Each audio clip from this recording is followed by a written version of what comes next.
Weereens welkom. Ek is Petrus en hier praat ons net die waarheid. Vanaand se onderwerp: heiligmaking en broederliefde. En ek gaan julle stap vir stap daardeur vat. In Kolossense 3. Ons begin met vers 1. Julle kan in julle Bybels volg.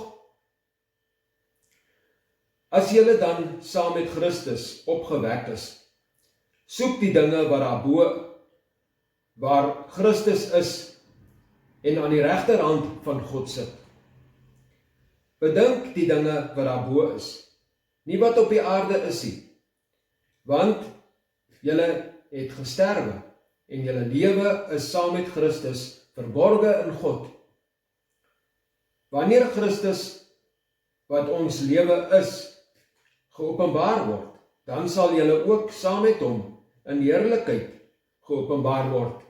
En dit is wat ons moet weet, dat ons moet die dinge daarbo bedink. Want van ons lewe aan die Here oorgegee het, lewe ons nie meer in onsself nie, ons lewe in Christus. En Christus is saam met God die Vader in die hemel. En dit is geestelik. So ons moet in die gees lewe en nie in die vlees nie. En dan gaan ek vir julle verder lees, soos hy ook vir ons vertel van vers 5 af, die dinge wat ons moet aflê, die dinge wat ons nie meer aan moet dink nie, wat ons van die ouë mense dinge. Hy sê in vers 5, maak dood dan julle lede wat op die aarde is, naamlik hoerery, onreinheid, hartstog, slegte begeertes en gierigheid, wat afgodediens is, waardeur die toorn van God oor die kinders van die ongehoorsaamheid kom. Want hy haat die sonde. God is heilig, en daarom moet ons ook daar strewe om heilig te wees, waarin julle ook vroeër gewandel het, toe julle daarin geleef het. Maar nou moet julle ook dit alles aflê, naamlik toorn, woede, boosheid, laster, skandelike taal uit julle mond. Lieg nie vir mekaar nie, omdat julle die ouë mens met sy werke afgelê het, en julle jou met die nuwe mens beklee het, wat vernuwe word tot kennis, na die beeld van sy skepper. En dit is waarna ons moet strewe, dat ons die ouë mens moet aflê en die nuwe mens mee beklee word. En dan doen ons nie meer wat ons gedoen het nie. Want Paulus het ook gesê op 'n plek, dat dit wat ek wil doen, dit doen ek nie, maar wat ek nie wil doen nie, dit doen ek. So dis wanneer ons in die vlees lewe, dan doen ons dinge wat ons nie moet doen nie. Maar as ons geestelik lewe, dan behaag ons vir God. En dit is waarna ons moet strewe. En ons kan foutjies maak, ek en jy albei, ons maak foute. Maar dan gaan ons na Jesus en ons bely ons sondes. Ons maak reg daai verkeerde dinge wat ons gedoen het, maak ons weer reg voor hom. En hy was ons met sy bloed. Dan begin ons weer van voor af. So sê elke môre as ons opstaan, dan lê ons die ou mens af, ons neem die nuwe mens op. Dan gaan ons saam met Christus deur die dag. Ek wil julle verder vat daar by vers 12.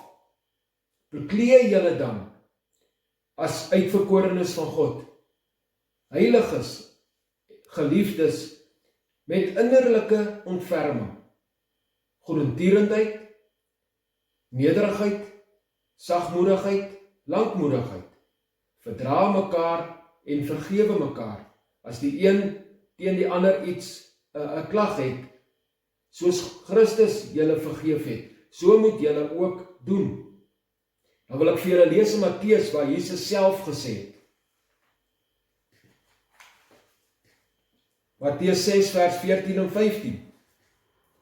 Want as julle die mense hulle oortredinge vergewe, sal julle hemelse Vader julle ook vergewe.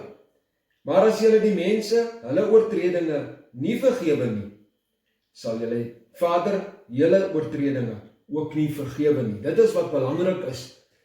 Vergewensgesindheid. Vergewe die ander een, as hy iets teen jou doen. Vinnig moet ons wees om te vergewe. En dan kan God die Vader ons ook vergewe en ons met geregtigheid behandel. Ek sal vir julle verder lees, daar by 14. Beklee julle bo dit alles met die liefde, wat die band van die volmaaktheid is.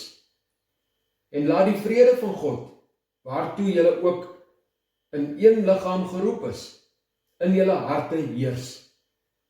En wees dankbaar. Laat die woord van Christus ryklik in julle woon, in alle wysheid. Leer en vermaan mekaar. Dit moet ons doen in liefde. Ons vermaan mekaar in liefde, en soos wat die Here jou lei. Moenie in jou eie gedagtes, mense, of jou eie interpretasies maak. Dan kan jy mense baie seer maak, en jy kan mense doodmaak, in die gees. So ons moet kyk wat die Here, ons moet luister na wat hy sê. Vermaan mekaar met liefde, en onderskraag mekaar. Hy sê met psalms en lofgesange, en geestelike liedere, en sing in julle hart met dankbaarheid, tot eer van die Here. En wat julle ook al doen, in woord of in daad, doen alles in die naam van die Here Jesus, en dank God die Vader deur hom, want alles gaan om Jesus Christus. Ons lewe mos nou in hom, en nie in onsself nie. So ons moet in hom, ons moet hom gehoorsaam in alles wat hy doen, alles wat hy vir ons sê, dit wat hy gedoen het, toe op aarde gewandel het, dit moet ons nastrewe. So bly in die waarheid,